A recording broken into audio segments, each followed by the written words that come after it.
come in.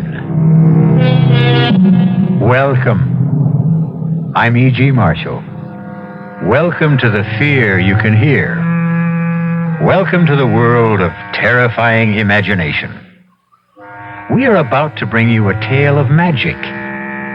What a word, magic. What do we mean by magic? What are we thinking when we say something is magical? Why, only that we do not understand how it came to be, or even what it is that came to be, or, for that matter, if it ever really did come to be. I was standing between the windows, those two big windows, you know, the ones with the great pier glass in between, and I was looking straight ahead, so I can't say that I saw the door open because I didn't. But all of a sudden, there was this terrible confusion. Men jumping from their chairs, some looking frightened half out of their wits, others with expressions of joy and anticipation, some of them crying out. Was it horror? Was it surprise? Was it delight? I couldn't tell. It was all mixed up.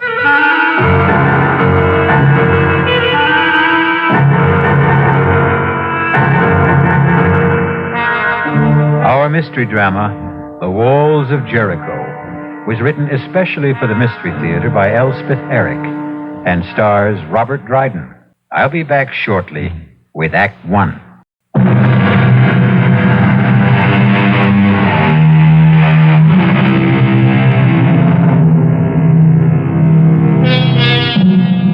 Anything can have magic.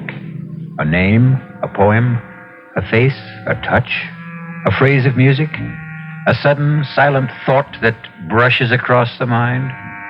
But it won't be captured. No, not magic. For magic merely happens. Watch out. Ready or not, here it comes. It's cold in here, don't you think, Cudworth? Well, Drindle's gone to fetch another log. We'd best hurry, or the fire will have burnt itself out completely. That's asking a bit much, isn't it? For Drindle to hurry? I suppose one shouldn't ask too much. Ah, poor old Drindle. How old is he now? What would be your guess, Ashley? I wouldn't hazard one. He's been steward at the club since before I became a member. Ah, here he comes. I don't like to see him carrying a log that size. Oh, Drindle. You wanted something, Mr. Ashley? Half an hour ago, Drindle, I asked for a brandy and soda. But you have your brandy, Mr. Ashley. Ah, but have I my soda? Haven't you? Oh, you haven't. I'll get it for you right away, sir. Right away. Possess your soul in patience, Ashley. Now, the club should really start to think of retiring him, wouldn't you say? Start to think? That's all we ever do. We never actually get on with the thinking, do we? Oh, hello. Everybody, have you seen this? Who's making that racket? Higgins just came in. Oh, him. Have you seen it? Have you? Seen what, Higgins? Well, I just took it off the bulletin board, Winthrop. Now, you're president of the club. You should be the first. Read it aloud. At 4:00 in the afternoon of January 12th, the devil will come down the chimney of the fireplace in the members' lounge. Let's see that. I just this minute took it off the bulletin board. Now, who's playing jokes around here? Now, who wrote this? Did anyone here put this notice up on the bulletin board? Now, let me see it, Winthrop. At 4:00 in the afternoon of January 12th, the devil will come down the chimney of the fireplace in the members' lounge. What the? that fireplace right there. How very interesting. It's not interesting at all. Just a feeble attempt to be funny. But it wasn't on the bulletin board this morning. Well, it wasn't there an hour ago when I came in from dinner. Now, was it, Cudworth? Well, I certainly didn't see it. Well, somebody put it there. The devil could have put it there. Oh, rubbish. Well, he might have. He's very ingenious, I've heard. Now, let's not let ourselves be carried away, Higgins. Mr. Ashley, sir? What is it? Your soda, sir. Well, set it down. Drindle, have you seen this? What is it, sir? Mr. Higgins found it pinned to the bulletin board. Here, read it. At 4:00 in the afternoon, January 12th, the devil will chimney the fireplace in the members' lounge. What does it mean? It means that the devil will come down that chimney at 4 o'clock on January 12th. That's what it means. Oh, surely not, Mr. Higgins. Definitely not. It's a joke, isn't it? Of course it is. But, on the other hand... Really, Cotworth, you and your other hand. Let's mark it down as a joke till we know better. At least until then. Anyway, until the afternoon of January 12th at 4 o'clock.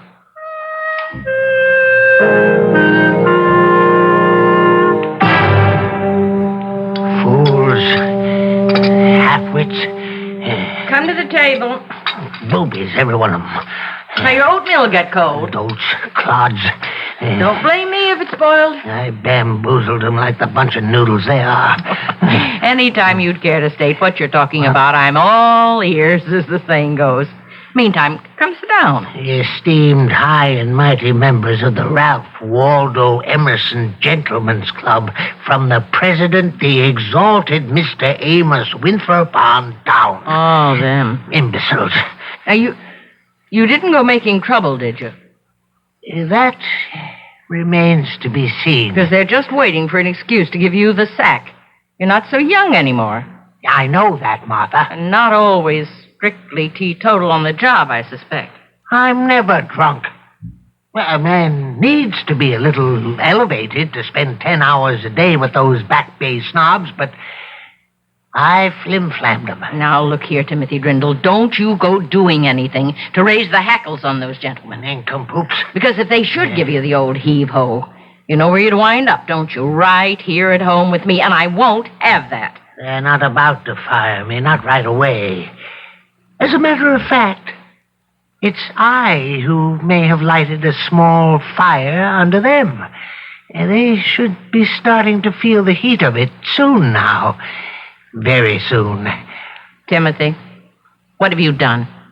Oh, nothing very much. I only posted a notice on the bulletin board, that's all. What kind of a notice? A modest little notice stating that on January 12th at 4 o'clock in the afternoon, the devil would descend the chimney of the fireplace in the members' lounge. You said the devil? You should have seen the excitement, especially Mr. Higgins. Oh, he's such an emotional little man. You invoked the name of the devil? No, I did no such thing. You summoned up the devil? No, I played a joke on those superior snobs who've been taking me for a joke all these years. That's all I did. Oh, once you summon up the devil, Timothy, it's not so easy to send him back where he came from. Will you stop it, Martha? I only want to make them worry. Those fine gentlemen who've never had a care in the world since the day they were born. Worry? How? About what? Worry. Will he come down the chimney? Oh, they'll worry from now to the 12th of January, and I'll be there 10 hours a day to watch them worry. And if his satanic majesty does come down the chimney, what then? Oh, he won't. He won't. I wrote the notice myself, and old Beelzebub didn't dictate it either, if that's what you're thinking. No, I'm thinking you started something, Timothy, that he won't be able to stop.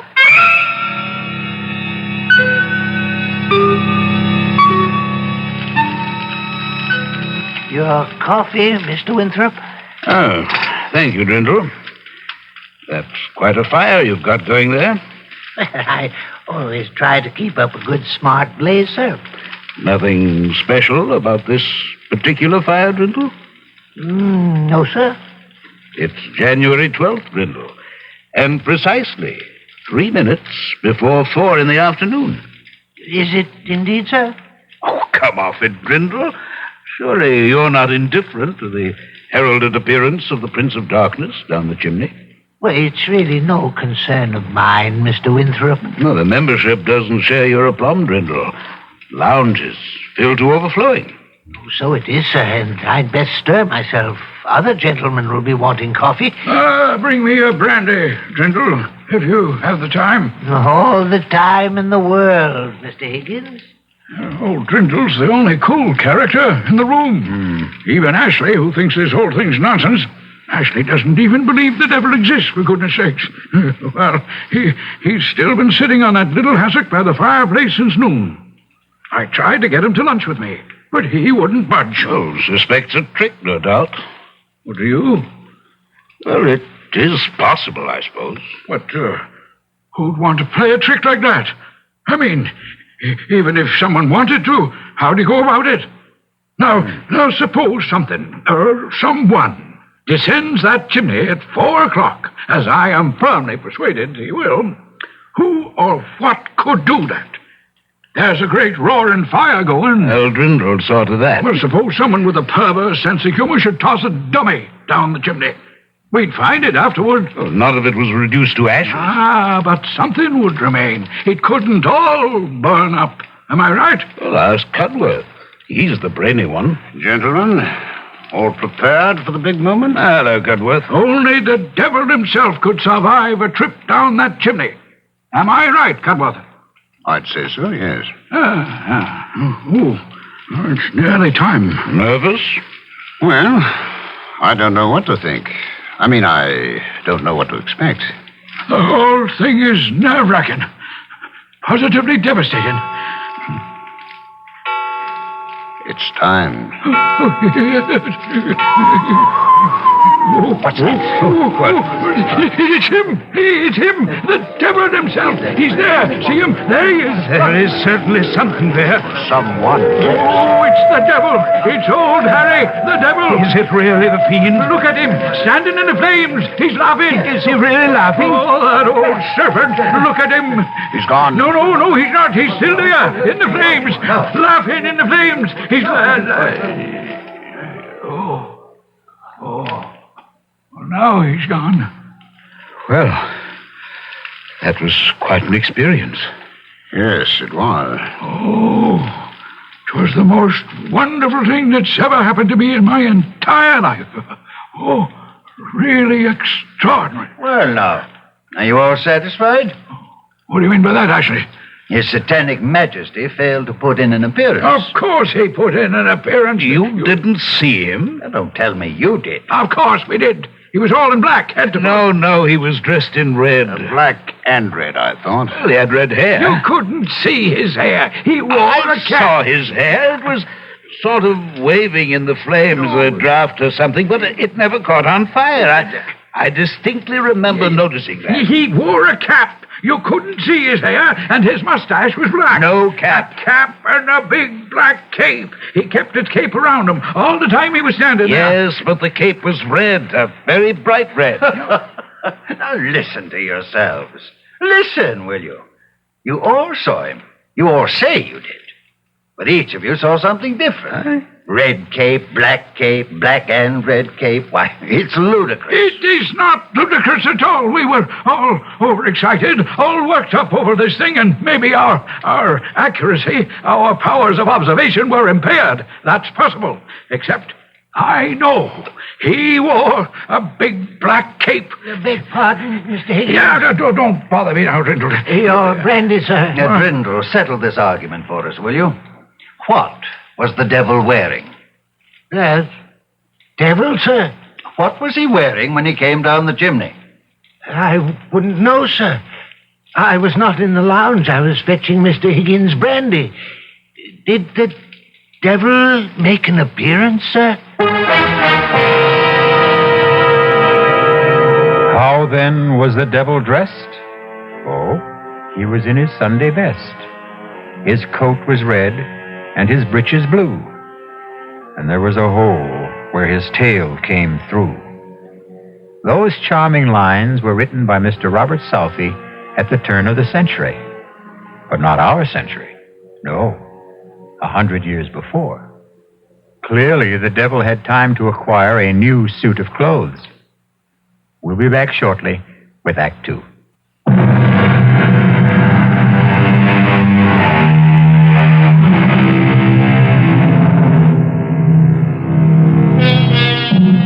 Did the devil indeed descend the chimney of the Ralph Waldo Emerson Club in the afternoon of January 12th and stand laughing in the flames? There isn't complete agreement among the club members even now, more than a month later. Cudworth, I have to talk to you. Sit down, Winthrop. Have you seen it? I've seen it. It wouldn't do any good to take it down from the bulletin board, I suppose. Well, half the membership's already seen it and told the other half. Lightning strikes again. I never dreamed it would, did you? Well, it's a slightly different bolt of lightning this time. Not the devil. The white goddess, I believe the notice said. I copied it down. On February 8th, at 6 o'clock in the evening, the white goddess will run naked through the members' lounge. Naked, eh?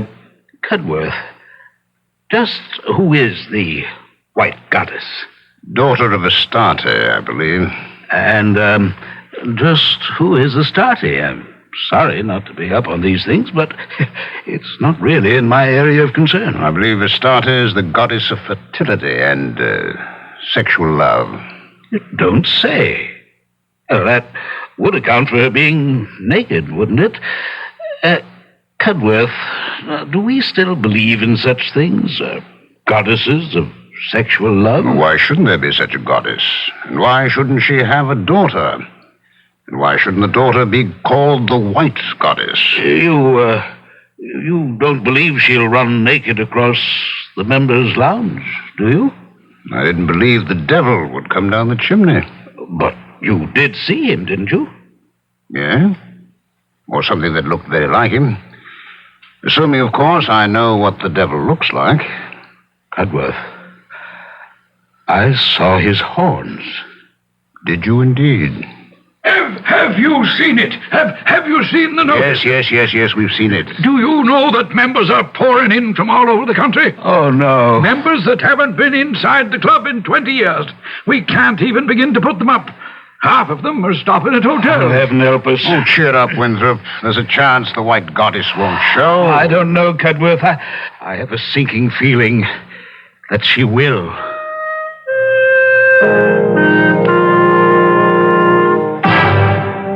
There isn't an empty hotel room in the whole of Boston. Why are you doing this, Timothy? What are you getting out of it?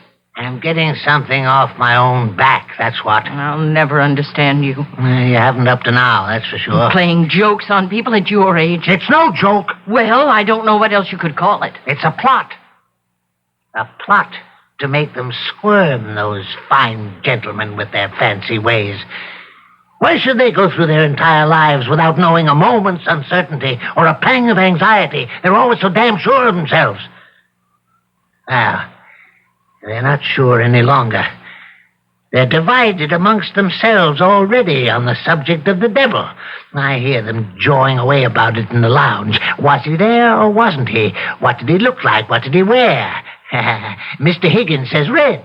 Mr. Winthrop says red and black. Mr. Cudworth says nothing at all, just looks wise. And Mr. Ashley says the devil never came down the chimney at all, so they're every last one of them crazy. I tell you, their chatter and their argument was driving me right up the wall. But I put a stop to it, all right. And just how did you manage to do that? By putting up the notice about the white goddess. That's how. Now they're all talking about her. And when is this white goddess making her debut? 6 o'clock tonight. And is she coming down the chimney? No, as the notice says, on February 8th at 6 o'clock in the evening, the white goddess will run naked through the members' lounge. Where will she come from? How should I know? I only wrote the notice. But I think it would be nice if she came in through the main door and went out through a window. Yes, that would be rather nice.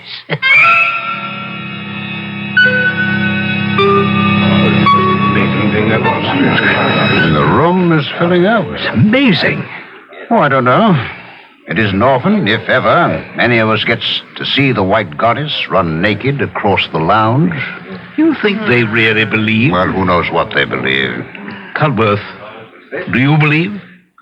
I'm here, as you see. I suppose that's the only possible answer. Well, it's the only one you're going to get. Do you believe, Winthrop? I'm here. What's the time? Time. Cudworth, you always have the right time. Mr. Higgins, the clock on the mantel is exactly right. 2 minutes to 6. Mind if I sit down? We've been saving this chair for you, Higgins. Oh, that's nice of you. Well, the lounge is pretty well filled up, isn't it? Bursting at the seams. Oh, I've been studying all about the White Goddess. Daughter of Astarte, who in turn is the goddess of fertility and sexual love. Oh, you knew that. Cudworth told me. Cudworth, you really do know everything. On the contrary, I know very little. Well, you've always seemed to me to know everything. That's because you know less. Hey, mind if I join you? Well, there's no place to sit, Ashley. Oh, what a pity. Well, you could sit on the floor. Now, how would I look sitting on the floor when the White Goddess comes running across the lounge? No, I think I shall join old Drindle over by the window. And perhaps he'll fetch me a brandy. No, you haven't time. It's nearly 6. Oh, you mean I might miss her goddessship? Oh, my, that would never do. Oh, jeez. That ass doesn't believe she'll appear. Well, why did he bother to come here at all? Because if he doesn't believe, neither does he disbelieve. Just look at him, laughing and joking with Drindle. Well, that's probably the first time he's ever spoken to Drindle, except to give him an order. You could say that about most of us, myself included. Well, Drindle's getting old. Poor old Drindle. It's time. The time has come.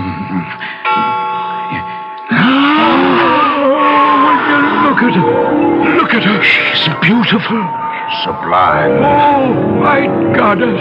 Oh, heavenly thing. I never thought I should live to see anything so beautiful. The most exquisite thing I ever saw, or ever shall see. Where did she go? She was here such a little time. She disappeared through the window. The wall, I think. No, through the window, the one back of where Ashley's standing with Drindle. I saw Ashley turn and look out the window just as she vanished. You don't think it's possible he saw her too? Oh, no, not Ashley. Well, Ashley? What? If you could stop staring at the stars, I'd like to ask you something. Magnificent. Yes, the stars are magnificent, but I have something else in my mind. Well, what's troubling you, Cudworth? Why, nothing very much, Ashley. Is something troubling you? The way she disappeared. Simply melted into the astral light. Who melted into the astral light, Ashley? Why, the White Goddess. Well, don't tell me you didn't see her. Oh, yes. I saw her. Radiant in all her nakedness. Glowing like mother of pearl. Her long hair flying out behind her. Oh, but then, you saw her. Yes. Now, the others, did they see her? Oh, yes. Of course. Oh, everyone must have seen her. Now, Drindle. Yes, sir? You saw her. No, Mr. Ashley. Oh, come now, Drindle. Of course you saw her. We were standing here together, side by side. I didn't see anything, Mr. Ashley. Now, don't tell me you didn't see anything, you old liar. Well, I was busy with something. You were not busy with something. We were standing here talking, and the clock struck 6, and the door opened, and she came in. And she ran. Her feet hardly touched the floor. Ran across the lounge to this window, this one right here. Why, her shoulder brushed mine. I felt it. My left shoulder. Now, don't tell me you didn't see her, or I'll break your back. Now, don't excite yourself, Ashley. The most beautiful spectacle it's ever been the good fortune of any of us to witness, and this numbskull Drindle stands there and tells me he didn't see it. He was busy with something. Oh, I won't stand for it. You listen to me, you fool. It's blasphemy. Unadulterated blasphemy for you to deny that you saw what I saw. What we all saw. Now, say it. Say you saw the White Goddess run across this lounge, didn't you? Didn't you? You say it or I'll choke the life out of you. Ashley, this is going too far. He saw her. I know he saw her. Now, Mr. Ashley, please, you're choking me. He saw it. He's going to admit it. Ashley! Oh, why couldn't you stay out of this, Cudworth? Oh, you might have killed him. Are you all right, Drindle? Yes. Yes, I'm all right. Oh, Ashley, go into the bar and buy yourself a drink. You need it. Yes, I need it. I need it, all right. You're sure you're all right, Drindle? Yes, quite. Quite sure, Mr. Cudworth. Oh, by the way, Drindle, did you see the White Goddess or didn't you? You don't need to be afraid to tell me. Either way. I didn't see anything, Mr. Cudworth. You see, I was busy with something, and No, I didn't see anything at all.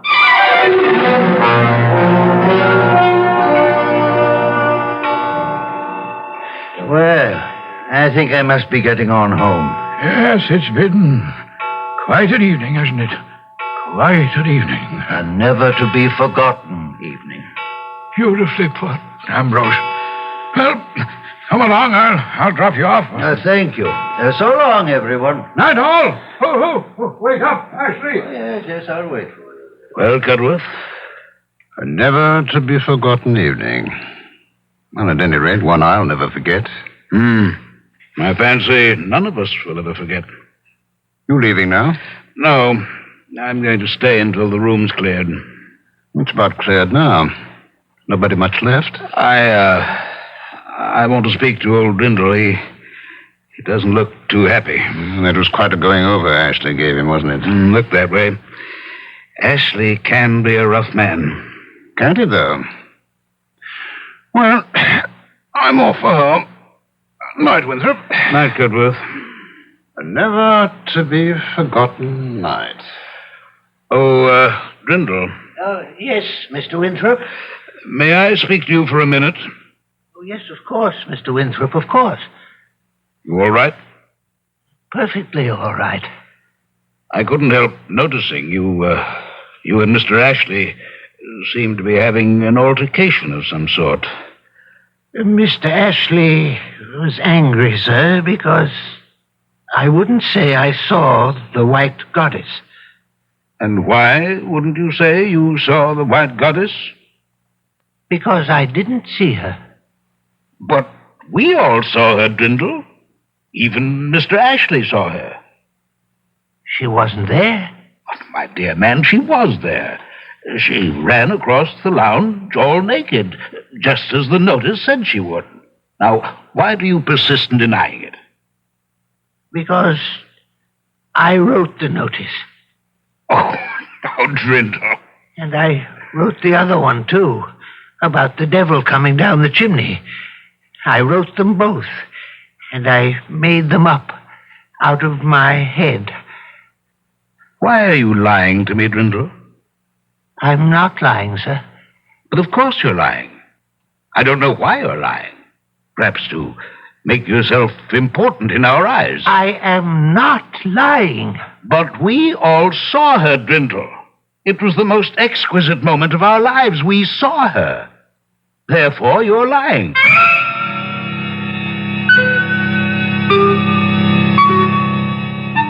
All minds are little.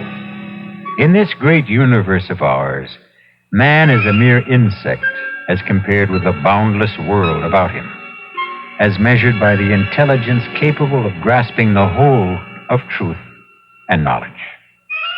Yes, Virginia, there is a White Goddess.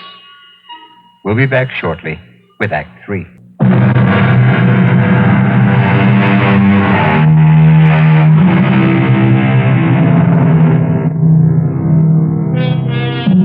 Have you read your Shakespeare lately? If you have, you'll remember Hamlet's observation to his friend. There are more things in heaven and earth, Horatio, than are dreamt of in your philosophy. If you haven't read your Shakespeare, now for the third act of The Walls of Jericho. Come eat your breakfast, Timothy. It's on the table. It's ridiculous. It's absolutely absurd. They're trying to ruin me. Oh, he's off again. I never even turned around when I heard them whispering behind my back. Drindle's getting on. Poor Drindle. Drindle's had a drop too much. That part's true, all right. But when they call me a liar, and to my face, I don't have to take that. Who called you a liar? Mr. Amos Winthrop, the president of the club, the highest mucky-muck of all the high mucky-mucks, that's who. Well, what kind of a lie did you tell him? No lie. I told him no lie. I told him the God's own truth. That I had written those notices and put them up on the bulletin board. The one about the devil coming down the chimney and the one about the white goddess running naked across the lounge as well. Why wouldn't he believe you? Because he's a fool. The biggest fool in a pack of fools. I said, why wouldn't he believe you? He says he saw the devil, saw him come down the chimney and stand in the flames, and that most of the others saw him too. All but Mr. Ashley and a few other disbelievers. Oh, you should never have invoked the devil. I told you that at the time. But even Mr. Ashley is saying that he saw the white goddess run across the lounge. Radiant in her nakedness, he says, glowing like mother of pearl. Imagine Mr. Ashley talking like that.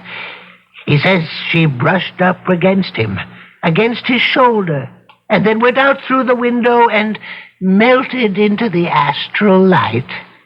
Mr. Ashley, of all people. Maybe it happened. How could it have happened when I made it all up? Well, come eat your breakfast. No, I can't. I'm too upset. You're more upset than they are. Those fine gentlemen you were going to teach a lesson. Oh, don't you worry. I'll fix them. I'll put up another notice. Oh, now, Timothy, don't start up again. Only this time I'll make it so crazy, so outlandish, they'll see that it's only a joke. They won't be able to help themselves. Yeah, now, let's see. Where's a pen? And a piece of paper. Now, what shall I... I need to get them excited, all worked up, waiting for something, and then they're let down when it doesn't happen. That's what I'm after. Yes, I've got it. On March the 2nd at 5 o'clock, you see, they'll all be having drinks in the lounge about that time. At 5 o'clock, a leopard will enter... No, not a leopard. A tiger will enter the members' lounge. How's that? As long as you don't make it the devil. No, better yet. 3 tigers will enter the members' lounge. No, I don't like enter. It's too sedate sounding, too tame. Will come through the windows. Will crash through the windows.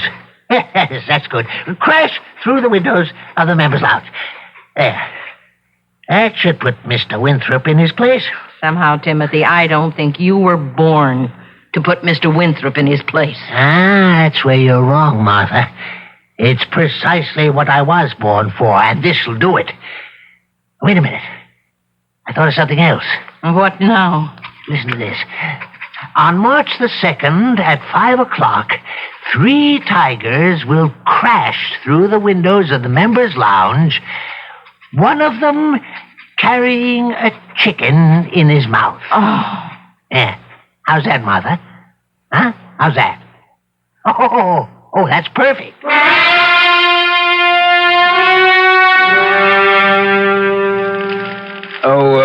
Drindle. Mr. Winthrop, yes, sir? Stir up that fire, will you? Yes, sir. That's fine. Would you like another log, sir? No, that'll do it, I think. Weather's letting up a bit. Yes, it seems to be. You're in the club a bit early today, sir. Yes, a bit. Why, yes, it's only a little after 4. Are you waiting for the tigers, sir? How's that? I just thought perhaps you might have wanted to be the first one on hand when the tigers crashed through, that's all. You're being impertinent, Drindle.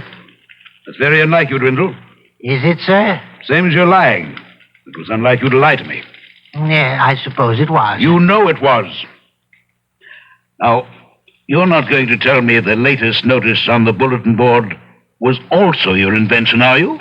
I'm not going to tell you anything, Mr. Winthrop. Well, I'm glad to hear that. I'm sure you'll agree that it's not my place to tell you anything. I most certainly and emphatically do agree. I thought you would. Not that I'm certain that the 3 tigers will crash through the windows. No, I'm not certain at all. It's absurd on the face of it, isn't it? Most absurd. 3 tigers. Well, now. Perfectly ridiculous. And one with a chicken in his mouth. It's laughable. Well, don't laugh, because it just may happen, precisely as the notice predicts. We simply do not know. I promise not to laugh.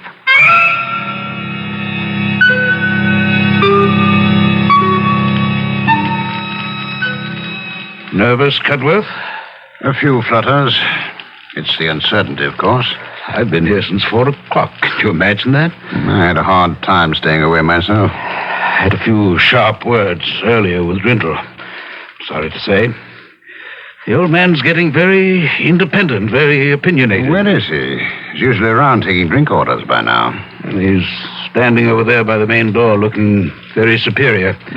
We really have to retire that fellow, Cudworth. Winthrop!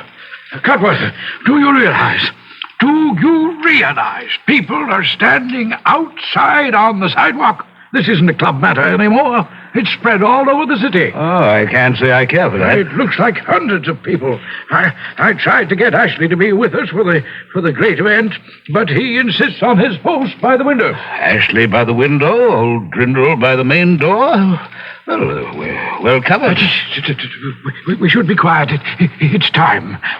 I don't think our conversation will either deter or encourage the tigers. Yes, but all the same, you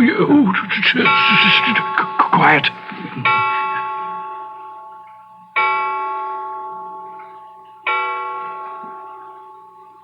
Here they come! Look there! Lord Davis! There they are! Tigers, 3 of them. 3 tigers! And one has a chicken in his mouth. They're making for the door. Out of the way! Out of the way! Brindle! Oh, God! He doesn't see them! Help! Help! Cudworth, did they... Is he... Don't look, Winthrop. Better not look. Is Brindle... Did the tigers get him? I don't know. Well, here's Ashley. Maybe he knows something. Ashley, what happened? Old Drindle's dead. Oh, no. How did it happen? Heart attack, apparently. Not the tigers? There isn't a scratch on him. They simply jumped over him, knocked down the big door, and disappeared. Old Drindle never believed in the tigers. Oh, is it conceivable he didn't see them? Oh, he saw them all right.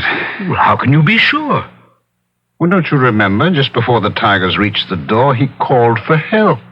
He saw them. He called for help.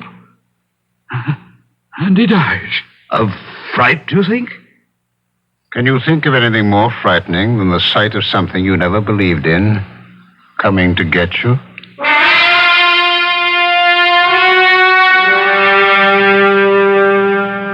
Let's step in here for a few minutes, gentlemen. We won't be disturbing you, Katie, if we use part of the lounge, will we? What happened in here, Mr. Winthrop? Who upset all the furniture? A little fracas, Katie, with some unexpected visitors. Let's set our drinks down here. Pull up chairs, everybody. There's a few that weren't overturned. Well, we'll have a new steward tomorrow. They're promoting someone from the dining room. You'll never hold a candle to Drindle, no matter who he is. Drindle was a good man. If you gentlemen are going to be using this room, I can clear out and come back later. Now, you go right ahead with your cleaning, Katie, if you don't mind sweeping around us. That's all right with me. There certainly isn't that. Gentlemen, I asked you to meet with me here because I have a confession to make. I'm sorry I didn't tell you before, but, well, I didn't. But now I must. After the incident of the White Goddess, gentlemen, Brindle told me that he himself had posted those notices on the bulletin board. Drindle? The one about the devil? And the White Goddess, that one too? I didn't believe him. After all, we saw the devil, most of us, and we all saw the White Goddess. And to believe Drindle would be to admit that he had the power to summon them up. Yes, but what about the three tigers? One with a chicken in his mouth? We saw them too. And in all probability, so did Drindle. And the sight killed him. Is it possible that a man like Drindle had the power to invoke such things? Well, I must now concede that he did. There I must take issue with you, Winthrop. Drindle only put up the notices. The power lay within us, the membership. I, for one, claim no such power. You, for one, have no such power, Ashley. Nor have I. Nor has Winthrop or Higgins or any member of the club separately or consciously. But unconsciously and collectively, the power is ours. Together and without knowing it, we can do such astounding things. Together and without knowing it, we are constantly doing astounding things, are we not? And always have, both for good and for evil. I call your attention to the biblical story of the Battle of Jericho. We all know that stone walls cannot be shattered by a band of men marching round them, a final blast of trumpets, and a great shout. We know that. And yet it happened. The walls of Jericho fell. Why did they? Consider the circumstances. The Israelites outside the fortress city, the eagerness, the expectancy, and above all, the desire and the belief. Consider the steady tramp of marching feet. Consider the narrowed concentration of the marchers. No man divided in his mind, and no mind divided from the mind of any other man. Consider the psychic pressure created by such a congregation. Mass hallucination? It was no hallucination that Jericho fell to Joshua. No. I should call it mass projection. And that's what happened here? To us? We, all of us, acting in concert, projected these apparitions by the sheer force of our unconscious minds. Then we weren't wrong. We really saw them. The devil, The white goddess? The three tigers? one with a chicken in his mouth.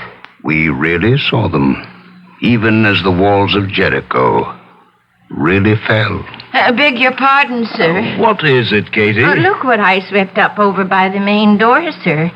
If I'm not mistaken, they're chicken feathers. What's been going on here, sir?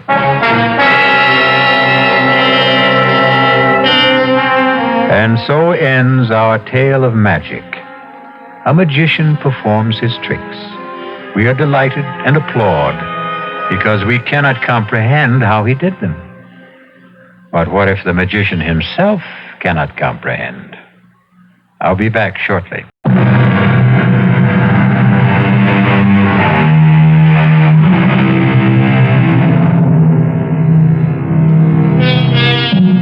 Seek to know the truth, for the truth shall make you free. I believe that, but it's a long search and a weary one. And let's be glad that a lot of mystery remains, and there's a little magic here and there along the way. Our cast included Robert Dryden, Mary Jane Higby, Ian Martin, Ralph Bell, Guy Sorel, and Sidney Walker. The entire production was under the direction of Hyman Brown. This is E.G. Marshall inviting you to return to our Mystery Theater for another adventure in the macabre. Until next time, pleasant dreams.